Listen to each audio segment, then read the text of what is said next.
ആവാൻ സാധിക്കുകയില്ല. അപ്പോൾ നമ്മൾ ആരോഗ്യമുള്ള ചെറുപ്പക്കാരികളും, അതായത് 18 വയസ്സിനും 65 വയസ്സിനും ഇടയിൽ പ്രായമുള്ള ആരോഗ്യവാനായ ഒരു വ്യക്തിക്ക് 3 മാസത്തിലൊരിക്കൽ സ്ത്രീകൾക്ക് രക്തദാനം, പുരുഷന്മാർക്കും സ്ത്രീകൾക്കാണെങ്കിൽ 4 മാസത്തിലൊരിക്കലും രക്തം ദാനം ചെയ്യാവുന്നതാണ്. അപ്പോൾ ഈ 3 മാസത്തെ കാലയളവ് എന്ന് പറയുന്നത് നമ്മുടെ ശരീരത്തിൽ രക്തം ദാനം ചെയ്തതിന് ശേഷം വീണ്ടും നമ്മുടെ ശരീരം നോർമൽ ആകുന്നതിനുള്ള കാലയളവ്. അപ്പോൾ അതുകൊണ്ട് നിങ്ങൾ ആരും പേടിക്കേണ്ട കാര്യമില്ല. അപ്പോൾ ഓരോ 3 മാസം കൂടുമ്പോഴും നമുക്ക് ആരോഗ്യമുള്ളവർക്ക് രക്തം മറ്റു ശരീരത്തിലേക്ക് കൊടുക്കുന്നുള്ള ദാനം ചെയ്യാവുന്നതാണ്.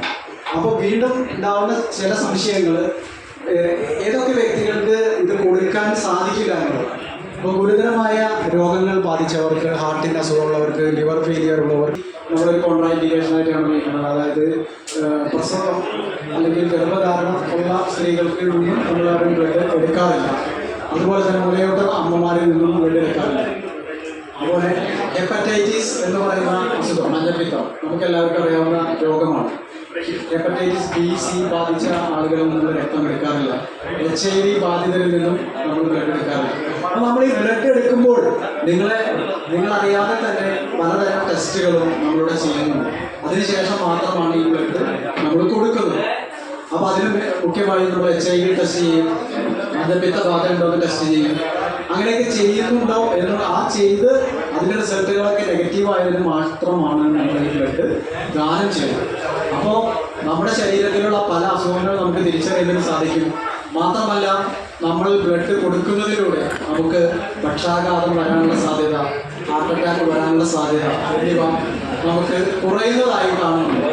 നേരത്തെ ശശിയോട് സൂചിപ്പിച്ച മാതിരി നമ്മുടെ ശരീരത്തിൽ നമ്മൾ രക്തം കൊടുക്കുമ്പോൾ അതിന്മാണ് ഇരട്ടിയായി തന്നെ നമ്മുടെ ശരീരത്തിൽ നല്ല രക്തം ശുദ്ധീകരിച്ചുകൊണ്ട് നല്ല രക്തം ഉണ്ടായിക്കൊണ്ടിരിക്കുകയാണ്.